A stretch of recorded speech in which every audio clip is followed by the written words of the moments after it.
L'invité de France Bleu Périgord ce matin est le député de Bergerac, Daniel Garrigue, qui a quitté hier le mouvement République solidaire de Dominique de Villepin, dont il était le porte-parole national. Daniel Garrigue répond aux questions d'Harry Sago.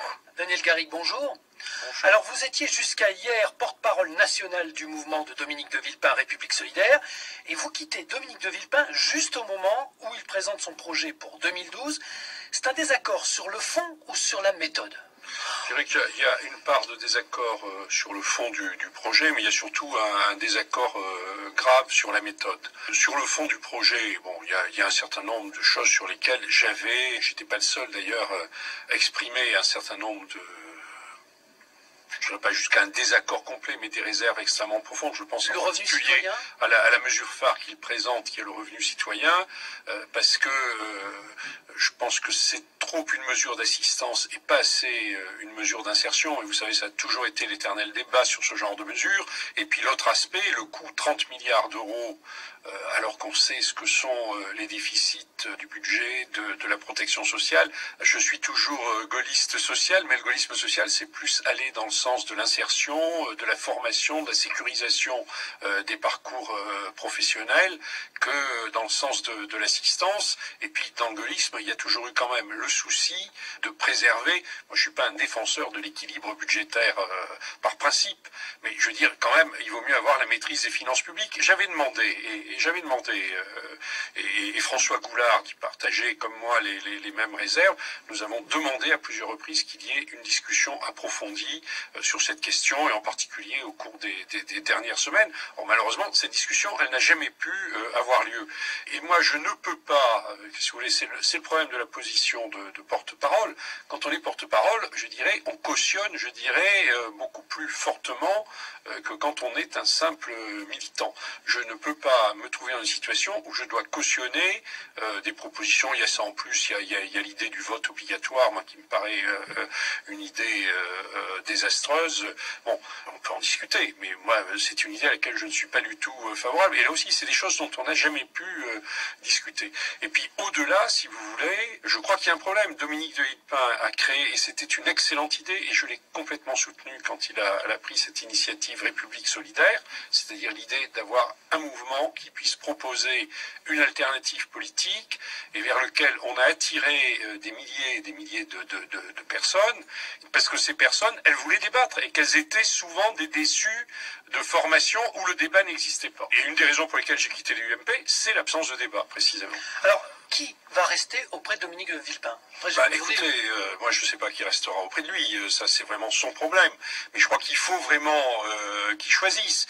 S'il veut une aventure, si ce qu'il cherche d'abord c'est une aventure personnelle, individuelle, avec quelques partisans qui disent amen à tout ce qu'il dit sans discuter, bon, ben ça il l'aura. Moi je pense qu'il y avait une autre ambition qui était de construire une alternative politique en discutant et en la discutant, en la préparant avec ceux qui l'ont rejoint et qui ont, je le répète, une grande aspiration au débat.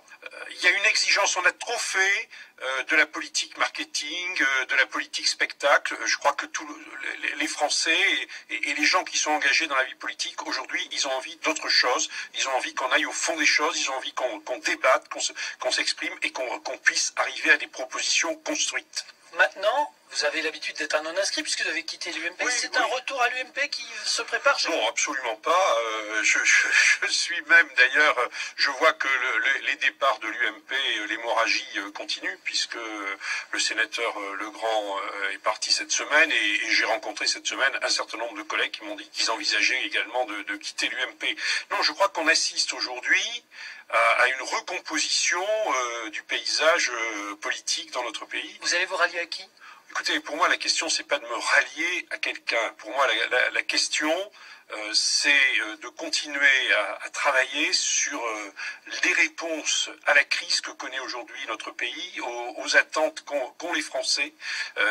La crise, c'est l'emploi, c'est la précarité, c'est les déficits, parce qu'on ne pourra pas continuer comme ça. C'est comment relancer la construction européenne. Je crois qu'il faut travailler à apporter des réponses, et puis après, on verra qui sera le mieux à même de les porter. Dernière question, Daniel Garrigue. Vous êtes isolé au Conseil général. Vous allez vous situer où sur ces prochaines Écoutez, échéances je électorales? vous répète, on est en pleine phase de recomposition politique. Je dirais des gens qui sont dans ma situation, vous en voyez un petit peu partout dans le paysage politique national, parce que il y a d'un côté les gens qui sont complètement arrimés au Parti socialiste, les autres, de l'autre, un certain nombre de gens qui sont complètement arrimés à l'UMP. Mais regardez entre les deux, regardez, et même dans chacune de ces formations, tout le monde ne s'y reconnaît pas forcément. Donc je pense et on ne sait même pas qui seront les candidats. Alors écoutez, je crois que... Vous serez candidat à votre succession aux législatives, oui, avec la bannière mais Daniel Garrigue vous savez que les législatives, elles sont très largement déterminées par les présidentielles. La recomposition dont je parle, elle se fera certainement autour des présidentielles, parce que on verra bien quels seront les candidats et quelles seront les idées sur lesquelles ils s'engageront. Et à ce moment-là, vous avez déjà choisi quel sera votre champion? Non, mais je n'ai pas choisi, je ne choisis pas de champion aujourd'hui. Je pense aujourd'hui, je le répète, on est dans une recomposition parce que il y a tout un ensemble de problèmes qui se posent. Moi, je m'inscris dans la ligne du gaullisme social, mais je ne peux pas vous dire aujourd'hui, parce que je ne sais pas d'abord qui sont les candidats et quel sera celui qui sera le plus proche des idées que je défends et des aspirations qui sont les miennes et qui sont celles aussi de beaucoup de Français. Merci Daniel Garrigue d'être venu